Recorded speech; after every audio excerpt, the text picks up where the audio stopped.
Is Shravan and today watching SNS medical research. So guys आज हम start करने वाले हैं हमारा ये जो चैप्टर है ह्यूमन रिप्रोडक्शन, इसका हम लास्ट पार्ट स्टार्ट करेंगे।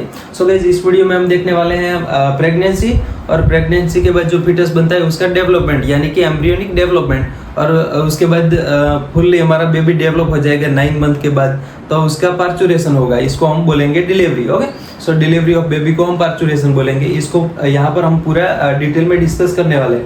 वैसे डिटेल में तो क्या ही, हम यहाँ पर इसको ओवरव्यू में ही देखेंगे, क्योंकि आपके सिलेबस में जितना दिया गया और आपके एग्जाम के लिए जितना ज़रूरी है उतना ही हम यहाँ पर देखने वाले हैं। सो फर्स्टली हम स्टार्ट करें तो हमने अगले वाले लेक्चर में देखा था हमारा यहाँ पर फैलोपियन ट्यूब के ये जो एम्पुला पार्ट है, यहाँ पर हमारा स्पर्म एंड ओवम दोनों आके इस तरह से यहाँ पर फर्टिलाइज होंगे। यहाँ पर ये ओवम है और ओवम के ऊपर इस तरह से स्पर्म आता है और इसका दोनों न्यूक्लियस यहाँ पर फ्यूज होते हैं और हमारा सेल बनाएंगे। यहाँ पर ये डिप्लॉइड सेल बनाएंगे जिसको हम जाइगोट बोलते हैं। यहाँ पर ये जो डिप्लॉइड सेल बनाए इसको हम जाइगोट बोलेंगे। और ये जाइगोट आगे रैपिडली माइटोसिस डिवीजन करता है। कौन सा डिवीजन? तो माइटोसिस डिवीजन करता है। सो ये माइटोसिस डिवीजन करके इस तरह से 2 सेल, इस तरह से यहाँ पर 2 सेल, इसके बाद ये 4 सेल, इस तरह से यहाँ पर ये 4 सेल इसमें डिवाइड होता है। जैसे कि ये जो नए सेल बने इसको हम आगे बोलते थे ब्लास्टोमियर, और ये रैपिडली सेल डिवीजन होने की या माइटोसिस डिवीजन होने की जो प्रोसेस है इसको हम बोलते हैं क्लीवेज। ओके, ये आगे हमने देख लिया है क्लीवेज। ओके, इसके बाद ये जो 4 सेल बने, ये 4 सेल 8 सेल में कन्वर्ट होंगे। इस तरह से ये इसके वॉल्यूम में बढ़े बिना, यहाँ पर वॉल्यूम में कोई भी इंक्रीज नहीं होता है। सो यहाँ पर वॉल्यूम में बढ़े बिना ये 4 सेल में से 8 सेल और 8 सेल में से यहाँ पर 16 सेल, और 16 सेल में इसका स्ट्रक्चर कैसा था वो आपने देख लिया है। इसको हम मोरुला बोलते हैं। इसके यहाँ पर पेरिफेरली सारे जो 16 सेल रहेंगे वो इसके पेरिफेरली इस तरह से अरेंज हो जाएंगे। और ये अरेंजमेंट सेंटर में यहाँ पर कोई भी सेल नहीं रहेगा। सो इसको हम बोलते थे मोरुला। इसको क्या बोलते थे? मोरुला। अब ये मोरुला हमारे इथमस पार्ट में से, यहाँ पर ये हमारा जो फैलोपियन ट्यूब का पार्ट है इसको हम बोलते हैं इथमस, हमारा नैरो पार्ट है, और वो जुड़ता है हमारे ये यूटेरस के बॉडी के साथ। ओके, सो यहाँ पर ये हमारा यूटेरस है और ये हमारा जो मोरुला रहेगा वो आगे यूटेरस में आएगा। सो इस तरह से यहाँ पर ये यूटेरस में आ गया। अब ये यूटेरस में ये जो सेल है इसको हम बोले, ये हमारा जो स्ट्रक्चर है इसको हम बोलते थे ब्लास्टोसाइट्स। क्या बोलते थे? तो ब्लास्टोसाइट्स का स्ट्रक्चर किस तरह से था यहाँ पर आगे हमने देखा था। ब्लास्टोसाइट्स में हमारे इस तरह से 2 सेल लेयर रहेंगे। एक हमारा यहाँ पर आउटर सेल मास, यहाँ पर हमारा आउटर सेल मास इस तरह से रहेगा,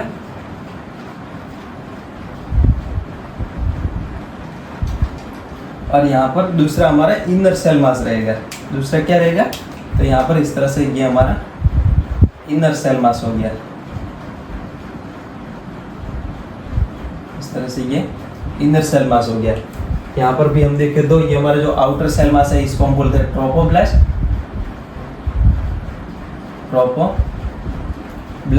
और इनर सेल मास है इसको हम बोलेंगे यहाँ पर ये इनर सेल मास। इसको हम क्या बोलते हैं? इसको हम बोलते हैं एम्ब्रियोब्लास्ट। चलो, ये एम्ब्रियोब्लास्ट और ट्रोपोब्लास्ट।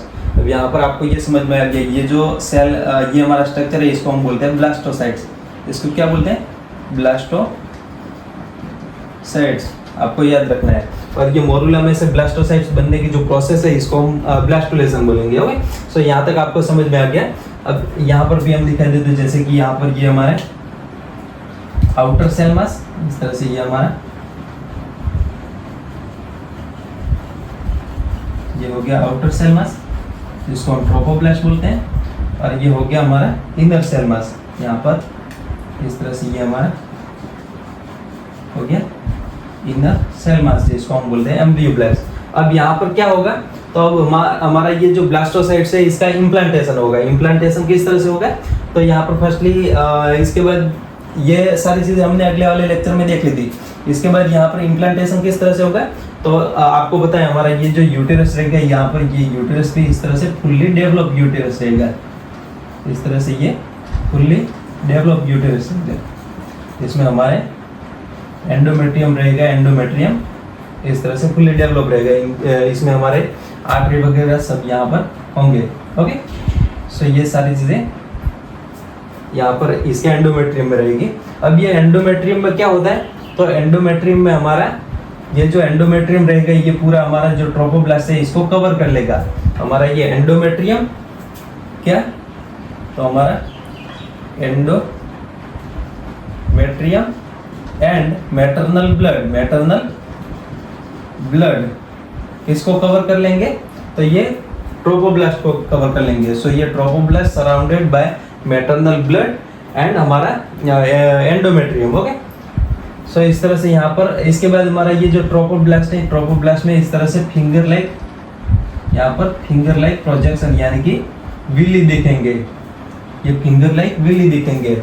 इसके बाद हमारा जो बनेगा ये ट्रोफोब्लास्ट में इस तरह से फिंगर लाइक विली दिखेंगे, और ये फिंगर लाइक विली के ऊपर इस तरह से हमारा ये एंडोमेट्रियम रहेगा। इस तरह से ये फिंगर लाइक विली है, यहाँ पर भी इस तरह से देखो तो ये फिंगर लाइक विली है, और इसके ऊपर इस तरह से हमारा ये एंडोमेट्रियम, यहाँ पर इस तरह से ये हमारा हो गया एंडोमेट्रियम। सो एंडोमेट्रियम एंड हमारा मैटरनल ब्लड इसको हमारे ये पूरे ट्रोफोब्लास्ट को कवर करता है। सो इसके बाद हम देखें तो हमारे ये जो कोरियोनिक विली, ये जो फिंगर लाइक प्रोजेक्शन बना है इसको हम बोलेंगे कोरियोनिक विली। कोरियोनिक विली यहाँ पर भी आप देख सकते हैं, ये जो स्ट्रक्चर बना है इसको हम बोलेंगे कोरियोनिक विली।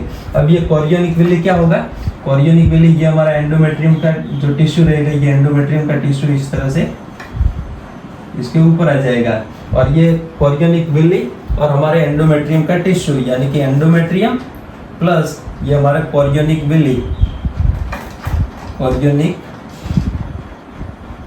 विली ये दोनों एक दूसरे के साथ इंटरडिजिट होके एक दूसरे के साथ इंटरडिजिट होके हमारा एक स्ट्रक्चरल एंड फंक्शनल यूनिट बनाएंगे। क्या बनाएंगे, तो हमारा एक स्ट्रक्चरल एंड फंक्शनल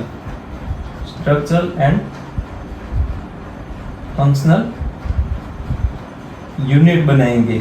अब ये यूनिट को हम क्या नाम देंगे, तो ये यूनिट को नाम हम देंगे प्लेसेंटा। इसको हम क्या बोलेंगे, प्लेसेंटा। आपको याद रखना है हमारा ये कोरियोनिक विली प्लस हमारा ये एंडोमेट्रियम दोनों एक दूसरे के साथ इंटरडिजिट होके हमारा एक स्ट्रक्चरल एंड फंक्शनल यूनिट बनाते हैं जिसको हम बोलेंगे प्लेसेंटा। अब ये प्लेसेंटा स्ट्रक्चरल एंड फंक्शनल क्यों, क्योंकि ये स्ट्रक्चर में हम देखे थे जैसे कि हमारा ये एम्ब्रियोब्लास्ट है, और एम्ब्रियोब्लास्ट के बीच में यहाँ पर एम्ब्रियोब्लास्ट और हमारे ये जैसे कि ये हमारा ब्लास्टोसाइट्स है, तो ब्लास्टोसाइट्स के और हमारे जो एंडोमेट्रियम या मैटरनल बॉडी रहेगा, तो इनके बीच का कनेक्शन रहेगा। क्या रहेगा, तो कनेक्शन, तो ये connection between maternal body and embryoblast, या इसको हम एम्ब्रियो भी बोलेंगे। इसको आगे ये एम्ब्रियो में कन्वर्ट होने वाला है तो इसको हम एम्ब्रियो बोलेंगे। सो ये एम्ब्रियो एंड मैटरनल बॉडी दोनों के बीच का ये कनेक्शन बनता है यहाँ पर, ये हमारा प्लेसेंटा। और फंक्शनल क्यों, क्योंकि ये कुछ काम भी करता है। इसके फंक्शन क्या है, इसके फंक्शन, तो इसके फंक्शन में हम देखें तो फर्स्टली यहाँ पर हमारा जो ये प्लेसेंटा रहेगी, ये प्लेसेंटा हमारे ये जो पूरा एम्ब्रियो, ये हमारा जो अभी एम्ब्रियोब्लास्ट है ये आगे एम्ब्रियो में कन्वर्ट होने वाला है, मतलब एम्ब्रियो में डेवलप होने वाला है। तो इसके फंक्शन में हमारे ये एम्ब्रियो के लिए जो भी न्यूट्रिएंट चाहिए ये प्रोवाइड करता है। तो फर्स्टली न्यूट्रिएंट्स प्रोवाइड करेगा इसको, इसके बाद ब्लड सप्लाई करेगा, और ब्लड सप्लाई करेगा तो ऑब्वियसली ये ऑक्सीजन सप्लाई भी इसको करेगा। सो इस तरह से यहाँ पर ब्लड के साथ ये ऑक्सीजन सप्लाई करता है। और हमारे कुछ हमारे ये एम्ब्रियो में से, जैसे कि ये डेवलपिंग एम्ब्रियो है, तो इसमें से कुछ ऐसी चीज़ें बनेंगी जैसे कि अमोनिया है, कार्बन डाइऑक्साइड है, हमारे कुछ एक्सक्रीटरी प्रोडक्ट हैं, तो इसको बाहर निकालेगा। तो दूसरा इसका काम क्या है, तो हमारे कुछ ऐसे प्रोडक्ट है जैसे कि ये इसको अंदर ले जाएगा, हमारे एम्ब्रियो में ले जाएगा, और ये हमारे कुछ ऐसे प्रोडक्ट रहेंगे जैसे कि एक्सक्रीटरी प्रोडक्ट,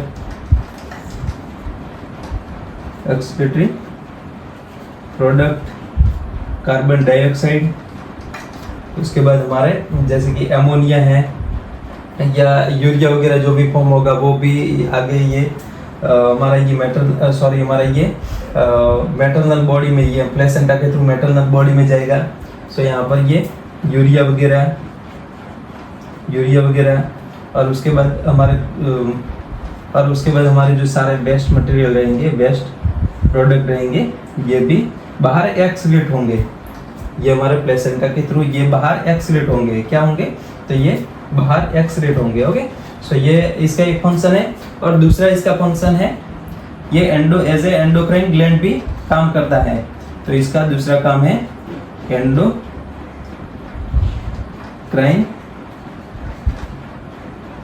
ग्लैंड। ओके, सो ये एंडोक्राइन ग्लैंड क्यों? क्योंकि ये कुछ हमारे ऐसे हार्मोन रहते हैं जो हमारे ये प्लेसेंटा से बनते हैं। कौन से? तो इसमें HCG, आपने आगे नाम सुना होगा HCG, दूसरा HPL और तीसरा एस्ट्रोजन एंड चौथा प्रोजेस्ट्रोजेंस। यहाँ पर प्रोजेस्टेरॉन नहीं है, ये प्रोजेस्ट्रोजेन है,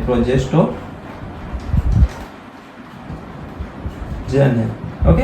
सो ये HCG, HPL, estrogen and progesterone. HCG आपको पता है, हमने मेंस्ट्रुअल साइकिल देखा था, उसमें देखा था कि हमारा ये जो जैसे भी हमारा ये ब्लास्टोसाइट इसका इम्प्लांटेशन हो जाएगा तो हमारे ये प्लेसेंटा फॉर्म होगा। प्लेसेंटा में से हमारा ये HCG यानी कि ह्यूमन कोरियोनिक गोनेडोट्रोपिन, यानी कि ह्यूमन कोरियोनिक गोनेडोट्रोपिन, ये हमारे इसमें से निकलेगा और वो आगे हमारा जो कॉर्पस ल्यूटियम बना था, कॉर्पस ल्यूटियम के ऊपर ये काम करके प्रोजेस्टेरॉन, हमारा जो प्रोजेस्टेरॉन हार्मोन है इसका सीक्रेशन करवाएगा। और ये प्रोजेस्टेरॉन हमारे ये आगे जो हमारा ये इम्प्लांटेशन होगा तो हमारे जो एंडोमेट्रियम का केयर करना है तो उसका ये कंजर्वेशन करेगा। ओके, सो इस तरह से हमारा ये HCG जो कि हमारे प्लेसेंटा से निकलता है। और दूसरा HPL का फुल फॉर्म क्या है? तो human placental lactogen. Okay, so human placental lactogen, ये तो आपको याद रह ही जाएगा क्योंकि इसमें नाम आता है प्लेसेंटल। और इसमें कोरियोनिक विली, हमारा प्लेसेंटा किससे बनता है? तो कोरियोनिक विली से। सो आपको ये भी याद रखने में आसानी रहेगी, ह्यूमन कोरियोनिक गोनेडोट्रोपिन, जो कि हमारे ये कोरियोनिक विली में से निकलेंगे। सो इस तरह से ये प्लेसेंटा, कोरियोनिक विली आगे प्लेसेंटा बनाता है, तो इस तरह से हमारा HCG भी प्लेसेंटल हार्मोन है। ओके, और इसके बाद एस्ट्रोजन भी यहाँ पर हमारे ये जो प्लेसेंटा बना है, एस्ट्रोजन एंड प्रोजेस्ट्रोजेन, यहाँ पर आपको याद रखना है ये प्रोजेस्टेरॉन नहीं, ये प्रोजेस्ट्रोजेंस है। सो ये भी हमारे प्लेसेंटा में से निकलेंगे। और इसके बाद हम और भी कुछ हमारे जो हार्मोन रहते हैं जो कि हमारे प्रेगनेंसी के टाइम पे बनते हैं, तो इसमें से एक हमारा रिलैक्सिन हार्मोन रहेगा। ये रिलैक्सिन हार्मोन कब बनेगा? तो हमारे ये प्रेगनेंसी के लेटर फेज में, जैसे कि प्रेगनेंसी के एंड टाइम में ये बनेगा। और ये इसका काम क्या है? तो यहाँ पर हमारा ये जो सर्विक्स है जो कि हमारे ये वजाइना के साथ मिलके हमारा बर्थ कैनाल बनाएगा। यहाँ पर सर्विक्स प्लस वजाइना ये मिलके हमारा बर्थ कैनाल बनाएंगे। क्या बनाएंगे? बर्थ कैनाल बनाएंगे। तो ये बर्थ कैनाल में यहाँ पर डिलीवरी के टाइम पे या पार्चुरेशन के टाइम पे यहाँ पर ये जो हमारा सर्विक्स रहेगा वो नैरो रहेगा, तो इसको डायलेट करना या उसको रिलैक्स करना, तो ये हमारा रिलैक्सिन का काम है। और ये सीक्रेट कहाँ से होता है? तो ये सीक्रेट होता है यहाँ, ये जो हमारा ओवेरी है, ये ओवेरी में से हमारा ये रिलैक्सिन सीक्रेट होगा। तो ये ओवेरी में से,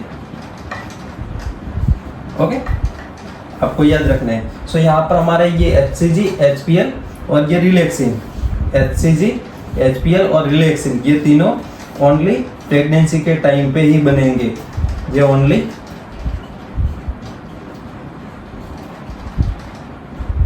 प्रेगनेंसी के टाइम पे ही ये बनेंगे। ओके, और इसके बाद हम देखें तो हमारे कुछ और हार्मोन हमारे प्रेगनेंसी के टाइम पे इसका जो लेवल रहेगा वो इंक्रीज हुआ होगा। यहाँ पर कुछ और हार्मोन जैसे कि यहाँ पर थायरोक्सिन है और हमारा कोर्टिसोल, ये थायरोक्सिन कहाँ से निकलता है? तो आपने एंडोक्राइन ग्लैंड में ये बढ़ा हुआ है। सो ये थायरोक्सिन हमारा थायराइड ग्लैंड से, कोर्टिसोल हमारा एड्रिनल, इसके बाद हमारा और हार्मोन जैसे कि प्रोलैक्टिन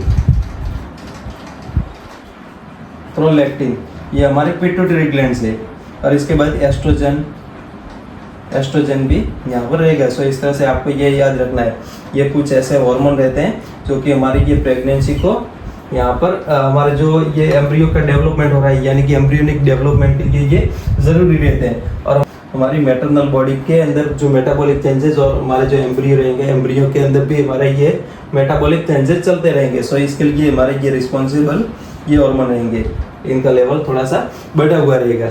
ओके, सो ये होगी हार्मोनल बात। इसके बाद हम बात करें तो हमारे ये जो हमने देखा आगे, हमने जो ये ब्लास्टोसाइट्स बनता है इसका इम्प्लांटेशन हो गया। इसके बाद यहाँ पर इसका इम्प्लांटेशन हो गया। हमारे ट्रोपोब्लास्ट है, ट्रोपोब्लास्ट में कोरियोनिक विली और हमारा जो एंडोमेट्रियम रहेगा, एंडोमेट्रियम दोनों मिलके प्लेसेंटा बना लिया और इसका इम्प्लांटेशन हो गया। यूटेरिन वॉल में इसका इम्प्लांटेशन हो गया। इसके बाद क्या होगा, तो इसके बाद हमारा ये जो एम्ब्रियोब्लास्ट है, यहाँ पर ये जो हमारा एम्ब्रियोब्लास्ट है, इनर सेल मास एम्ब्रियोब्लास्ट है, ये आगे फर्दर इसमें डेवलपमेंट होंगे। और डेवलपमेंट किस तरह से, तो इस तरह से हमारे जो ये जैसे कि यहाँ पर ये हमारा ट्रोपोब्लास्ट है,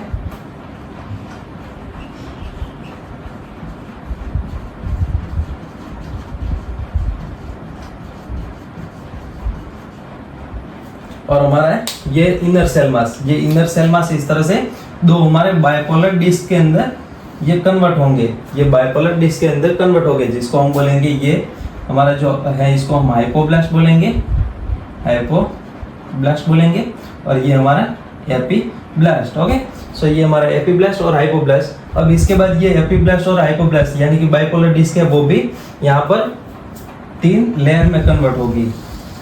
इस तरह से ये भी 3 लेयर में कन्वर्ट होगी। इसमें यहाँ पर आगे हम देखें तो हमारा जैसे कि ये ट्रोपोब्लास्ट है,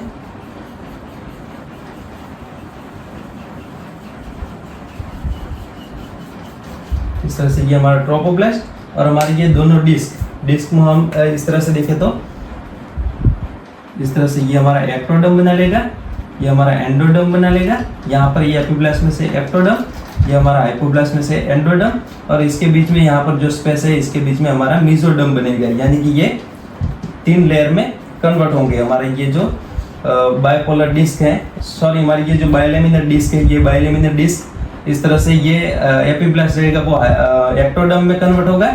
इसमें 3 लेयर बनेंगे, पहले तो 3 लेयर बनेंगे। इसमें जो आउटर लेयर रहेगा इसको हम बोलेंगे एक्टोडर्म, और हमारा इनर जो रहेगा या इनसाइड रहेगा यानी कि इनर रहेगा, तो ये हमारा एंडोडर्म,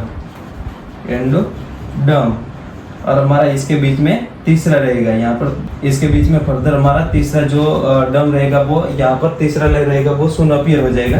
सो इस तरह से यहाँ पर जो तीसरा लेयर रहेगा ये फर्स्ट, ये सेकंड, और ये हमारा तीसरा इसके बीच में बनेगा, तो इसको हम बोलेंगे मेसोडर्म, इसको हम बोलेंगे मेसोडर्म। इसको इस तरह से यहाँ पर देखें तो जैसे कि ये जो पार्ट है इसको हम इस तरह से आगे देखें तो ये हमारा हाइपोब्लास्ट था, ये हमारा एपीब्लास्ट था। एपीब्लास्ट जो कि यहाँ पर एपीब्लास्ट का जो इनर वॉल रहेगा वो बना लेगा एक्टोडर्म, ये हमारा एंडोडर्म बन जाएगा, एंडोडर्म, और इसके बीच में यहाँ पर हमारा इस तरह से ये मेसोडर्म बनेगा, तो ये हमारा मेसोडर्म। सो यहाँ पर इस तरह से ये डिफ्रेंशिएट हो गया हमारे ये बायोलेमिनर डिस्क, ये डिफ्रेंशिएट होगी। मैंने आगे बाइपोलर बोला है बट अभी आपको याद रखना है बायोलेमिनर डिस्क। सो ये इस तरह से एक्टोडर्म, एंडोडर्म, और इसके बीच में हमारा मेसोडर्म। इस तरह से यहाँ पर ये हमारा जो लेयर है वो हमारा मेसोडर्म। सो इस तरह से ये मेसोडर्म, एंडोडर्म, एक्टोडर्म, आउटर हमारा एक्टोडर्म, इनर हमारा एंडोडर्म, और इसके बीच में जो हमारा ये लेयर है इसको हम बोलेंगे मेसोडर्म। सो इस तरह से यहाँ पर ये 3 लेयर में कन्वर्ट होगी। इसके बाद ये जो सारे तीनों लेयर हैं इसमें हमारे जो सेल रहेंगे इसको हम स्टेम सेल बोलेंगे। सो ये स्टेम सेल रहेंगे, इसमें पोटेंसी रहेंगी किसी भी ऑर्गन या टिश्यू में डिफ्रेंशिएट होने के लिए। सो इसमें पोटेंसी रहेगी। पोटेंसी क्या रहेगी? तो ये हमारे जो सारे ऑर्गन या टिश्यू बनाने की, ऑल ऑर्गन एंड टिश्यू बनाने की। जैसे कि हम एक्टोडर्म की बात करें तो आपने आगे नर्वस सिस्टम आपने देखा है, तो ये जो नर्वस सिस्टम रहेगा वो हमारे सारे एक्टोडर्म से बनेगा। जैसे कि नर्वस सिस्टम, तो ये हमारा एक्टोडर्म से बनेगा। किससे बनेगा? तो एक्टोडर्म से बनेगा। ओके। और हमारा जैसे कि डाइजेस्टिव ट्रैक्ट है, तो ये डाइजेस्टिव सिस्टम बनेगा वो हमारे एंडोडर्म और मेसोडर्म से बनेगा। सो ये सारे इस तरह से हमारे इसके अंदर जो स्टेम सेल रहेंगे, इसमें पोटेंसी रहेगी हमारी जो ये पूरी बॉडी है इसको फॉर्म करने की। सो इस तरह से हमारी पूरी बॉडी डेवलप होगी। ओके। इसको हम आगे इस तरह से दिखा सकते हैं, जैसे कि यहाँ पर ये 3 लेयर आपको समझ में आ गई। इसके बाद हम देखें तो ये हमारा एक्टोडर्म एंडोडर्म इस तरह से होगा। ये हमारा ट्रोपोब्लास्ट है, अब इस तरह से समझ जाना है, ये ट्रोपोब्लास्ट। और इसके यहाँ पर ये जो हमारे तीनों लेयर बने, ये इस तरह से हमारे एम्ब्रियो में कन्वर्ट होंगे। इस तरह से ये हमारे एम्ब्रियो में कन्वर्ट होंगे। सो ये एम्ब्रियो का फर्दर आगे जो डेवलपमेंट होना है वो होगा। और यहाँ पर ये एम्ब्रियो और हमारे प्लेसेंटा, इसके बीच में यहाँ पर, इसके आगे यहाँ पर प्लेसेंटा है, यहाँ पर ये प्लेसेंटा है। ये हमारे जो ट्रोपोब्लास्ट है इसके आउटर साइड में यहाँ पर प्लेसेंटा है। और यहाँ पर प्लेसेंटा से हमारे एम्ब्रियो तक यहाँ पर ये जो पार्ट प्रेजेंट है इसको हम बोलेंगे अम्बिलिकल कॉर्ड। ये हमारा हो गया अम्बिलिकल कॉर्ड। सो इस तरह से यहाँ पर अम्बिलिकल कॉर्ड आगे जुड़ा रहता है। अम्बिलिकल कॉर्ड क्या है? तो अम्बिलिकल कॉर्ड क्या है? तो हमारे प्लेसेंटा एंड एम्ब्रियो के बीच का कनेक्शन, एंड एम्ब्रियो के बीच का कनेक्शन। ओके। सो इस तरह से हमारा ये एम्ब्रियो डेवलप होगा। इसके आगे हम इसके डेवलपमेंट के बारे में बात करें तो जैसे कि वीक बाय वीक ये डेवलप किस तरह से होता है, तो यहाँ पर हम पूरा डेवलपमेंट नहीं देखेंगे इसको। यहाँ पर सुपरफिशियली हम थोड़ा सा देखने का ओवरव्यू इसका देखेंगे।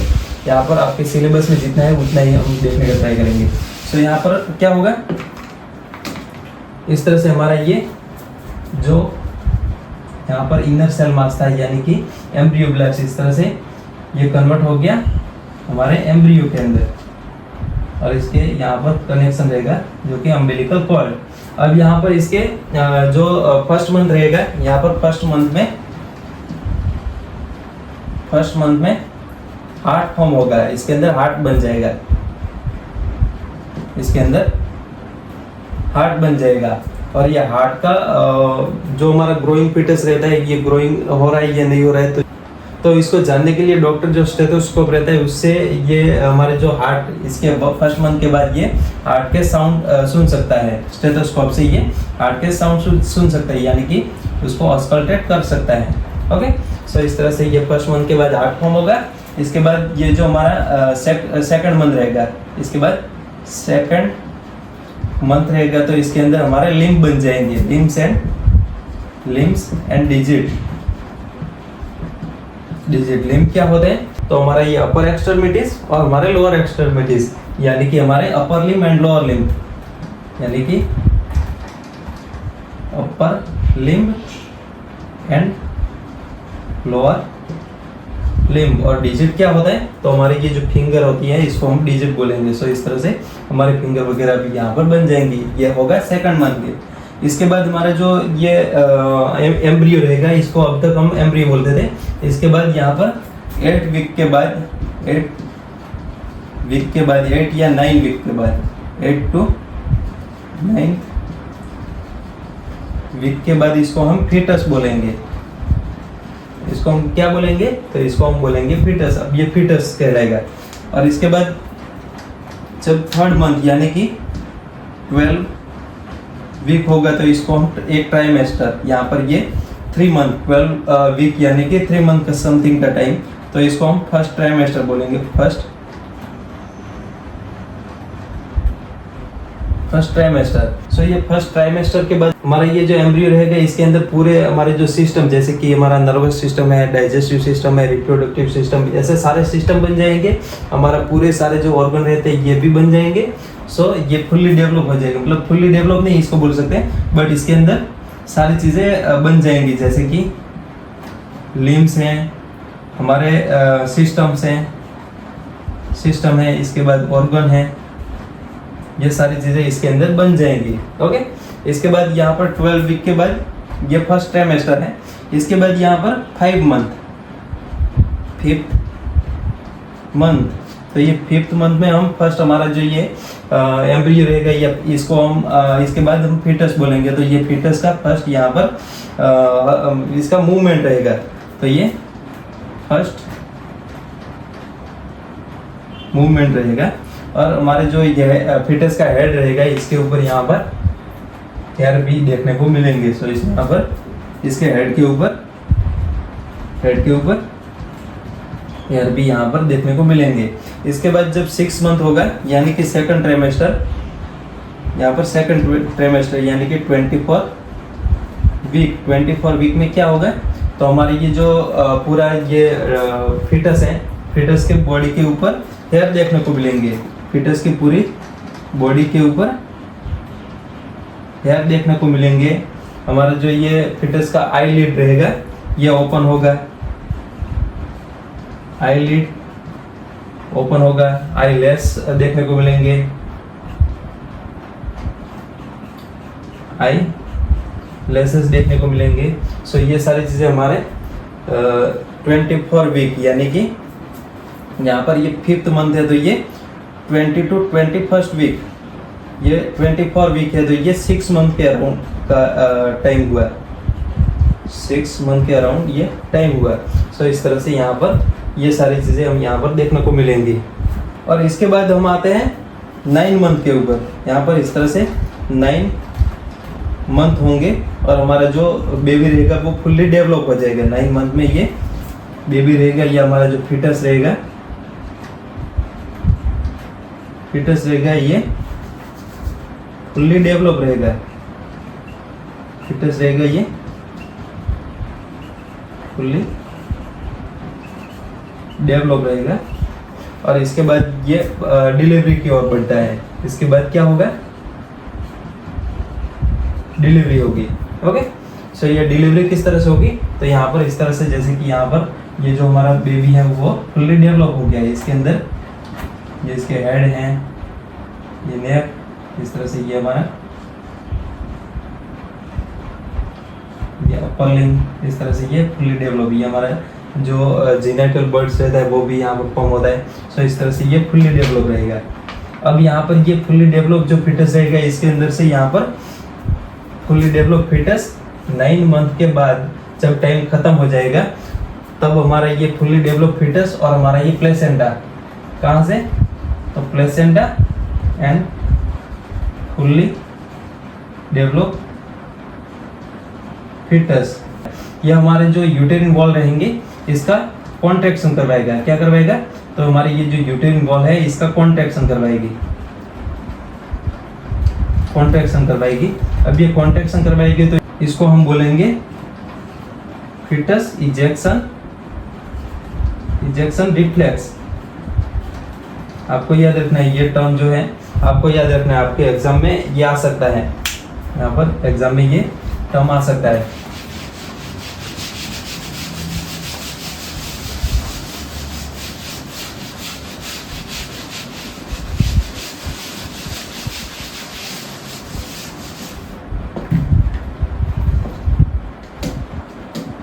तो जैसे ही यहाँ पर फीटल इजेक्शन रिफ्लेक्स हुआ है, यानी कि हमारा ये प्लेसेंटा और हमारे फुल्ली डेवलप फीटस में से मैसेज गया और हमारा ये यूटेरस का कॉन्ट्रैक्शन हुआ है, जिसको हम फीटस इजेक्शन रिफ्लेक्स बोलेंगे। तो ये फीटस इजेक्शन रिफ्लेक्स हमारे पिट्यूटरी ग्लैंड को स्टिमुलेट करेगा। किसको स्टिमुलेट करेगा, तो हमारी पिट्यूटरी ग्लैंड को स्टिमुलेट करेगा और इसमें से हमारा एक हार्मोन रिलीज होगा, इस हार्मोन को हम बोलेंगे ऑक्सीटोसिन। इसको हम बोलेंगे ऑक्सीटोसिन। यहाँ पर हमारे पिट्यूटरी ग्लैंड में से हार्मोन निकलेगा जिसको हम ऑक्सीटोसिन बोलेंगे। और इसके बाद हमारा ये जो ऑक्सीटोसिन रहेगा ये जाएगा और हमारे ये जो वॉल है हमारी यूटेरिन की वॉल, यूटेरिन वॉल में हमने देखा था 3 लेयर रहते हैं, एंडोमेट्रियम, मायोमेट्रियम और हमारा पेरीमेट्रियम। जिसमें हमारा मायोमेट्रियम रहेगा वो हमारा स्मूथ मसल का बना हुआ होगा, स्मूथ मसल का। और आगे हमने देखा था ये इसका फंक्शन क्या है, तो डिलीवरी के टाइम पे ये स्ट्रॉन्ग कॉन्ट्रैक्शन करवाता है। तो हमारा ये ऑक्सीटोसिन रहेगा, इसके ऊपर जाके काम करेगा हमारे मायोमेट्रियम के ऊपर और ये मायोमेट्रियम को स्टिमुलेट करके कॉन्ट्रैक्शन करवाएगा। जैसे ही यहाँ पर ये काम करेगा मायोमेट्रियम के ऊपर, मायोमेट्रियम के ऊपर काम करेगा और ये मायोमेट्रियम के ऊपर जैसे ही काम करेगा तो इसके अंदर कॉन्ट्रैक्शन होगा। क्या होगा? कॉन्ट्रैक्शन होगा। अब ये कॉन्ट्रैक्शन जैसे ही होगा तो ये कॉन्ट्रैक्शन फिर से, ये हमारे जो कॉन्ट्रैक्शन हो रहा है ये कॉन्ट्रैक्शन फिर से स्टिमुलेट करेंगे हमारे पिट्यूटरी ग्लैंड को और ये ज़्यादा से ज़्यादा हमारे ये जो ऑक्सीटोसिन है इसको रिलीज करवाएगा। इसको हम बोलेंगे पॉजिटिव फीडबैक मैकेनिज्म। इसको हम बोलेंगे यहाँ पर ये हमारा ऑक्सीटोसिन मायोमेट्रियम के ऊपर काम किया और इसका कॉन्ट्रैक्शन हुआ। सो ये कॉन्ट्रैक्शन होने की वजह से यहाँ पर पॉजिटिव फीडबैक गया, यहाँ पर पॉजिटिव फीडबैक गया। वैसे ये जो पॉजिटिव फीडबैक मैकेनिज्म या नेगेटिव फीडबैक मैकेनिज्म क्या होता है, तो इसके अंदर आप सिंपली ये समझ लो जैसे कि यहाँ पर कोई एक एक्स है जो कि ये वाई को स्टिमुलेट करता है। अब यहाँ पर ये जैसे ही नेगेटिव फीडबैक होगा तो यहाँ पर एक्स वाई को जैसे ही सीक्रेट करेगा और वाई का सफिशिएंट अमाउंट में यहाँ पर उसका सीक्रेशन हो गया तो उसके बाद ये वाई यहाँ पर नेगेटिव फीडबैक देगा और ये एक्स को बोलेगा कि ये हमारा जो वाई का सीक्रेशन है इसको अब बंद कर दे। सो यहाँ पर अब ये वाई का सीक्रेशन बंद हो जाएगा, यहाँ पर ये स्टॉप हो जाएगा।